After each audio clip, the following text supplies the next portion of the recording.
I once made the joke that Battle Royale are to video games what Isekai is to anime. That thing we all claim is way too prevalent, but actually has some good iterations that prevent it from dying for another few years. If that's the case, then in this allegory, first-person shooters would be moe.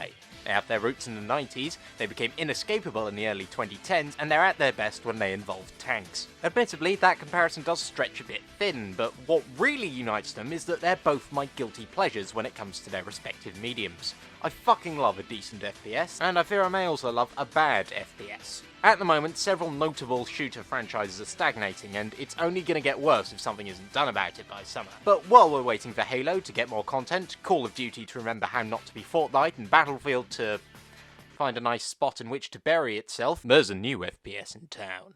Baby, how's your life? Are you living free?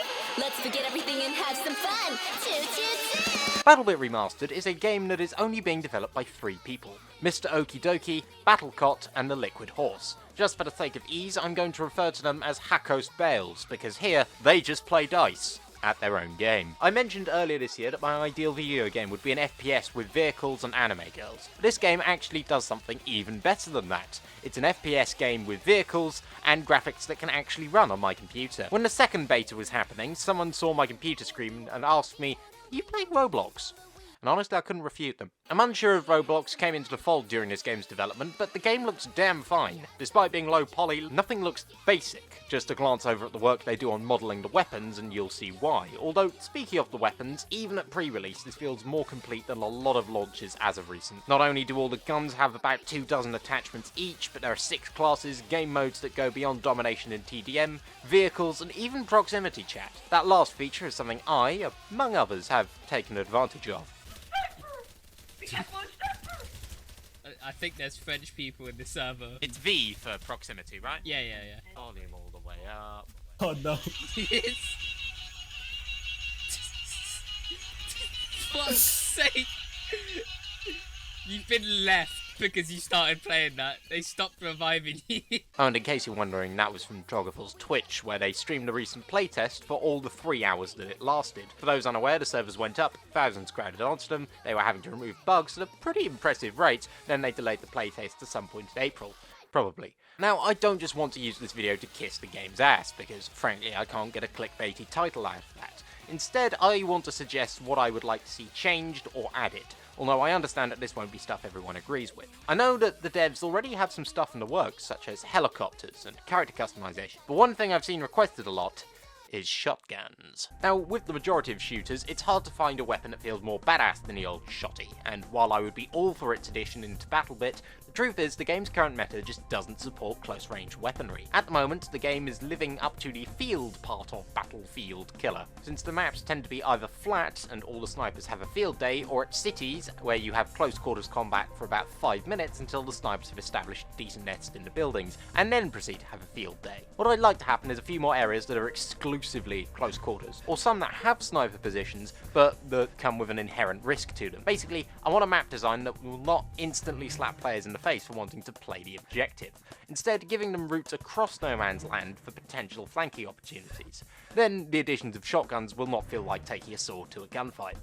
That being said, it can't hurt to add swords as well, put them in there. The next point may be kind of moot, since I hear they intend on adding a spotting system into the game, but I'd quite like some better visibility regarding the other players. Now, the character models are actually quite good, with a clear distinction between American and Russian forces, but the problem is the camouflage presence on each of them, meaning that in darker or night versions of maps, it takes you a few seconds to guess if that's a person, then another few seconds to determine whether they're on your side or not, then you try to pull your gun out, and by that point you and all nearby medics are dead. The solution isn't to give them all costumes with wacky colours, because as a wise man once said, never go full Vanguard. But a bit of pop against the backgrounds would be nice. Plus, it's always nice to see a location in a shooter that isn't just an industrial environment or a desert. There's a beach map that looks really nice, and if I could remember its name or find footage of it, I'd be sure to show it right now. Once again, all of this needn't happen if they add a proper Battlefield-style spotting system. finally make recon players actually useful for a change. As you've probably guessed by this point, I've got a bit of an axe to grind against the recon class. It's not that I'm bad at sniping. I'm 100% the greatest sniper of all time. Any words otherwise are just lying. It's because everyone plays recon, meaning you have no one else playing the other classes. I think that the game does give people motivation in terms of points, since it's the same amount of points for saving a life as ending a life. This really says a lot about our society. But I feel the game could maybe do a bit more to incentivize other classes. Now, I main medic, and I even wrote a haiku about it. Only got 2 kills. Spent most my time healing. It kicked fucking ass. And thankfully, medic is the second most played class from my experience, which is good since currently it's the only way to heal, but medic boxes are basically infinite and generous with the point rewards. However, the same easy rewards can't be said for supports. The munitions box is helpful, but only to people who are running out of supplies frequently, who tend to be snipers, who tend to be behind the front line, which tends not to be where the support players are. I hate to say this, but maybe giving them a passive could work. If, say, when they revive people, it revived them to full health, it would make more people play them, as well as take the pressure off medics. I realised I may have just opened Pandora's box here, since I've asked for buffs to be given to the people with LMGs, but you know what?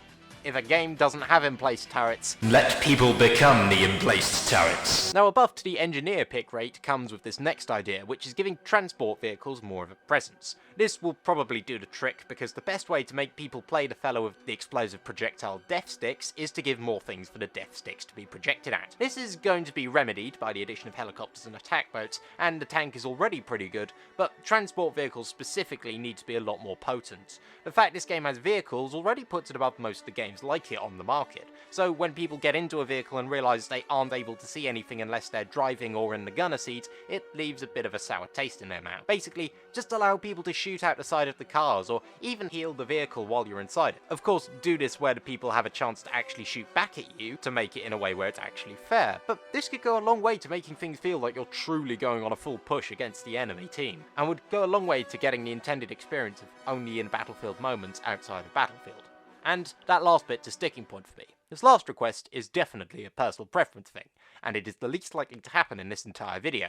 This includes the off comment about adding swords. You'll notice that the server browsers can be split between casual and hardcore. I haven't touched the hardcore servers, mainly because they haven't been released yet, but here's the thing.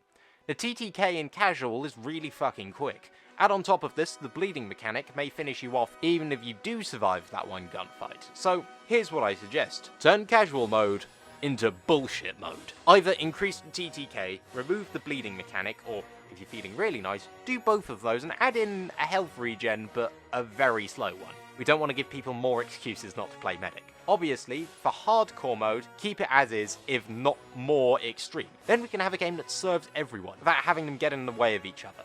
You can accommodate for the people who are willing to sweat, and those who can't sweat. That being said, I can't imagine Prince Andrew picking up Battlebit Remastered.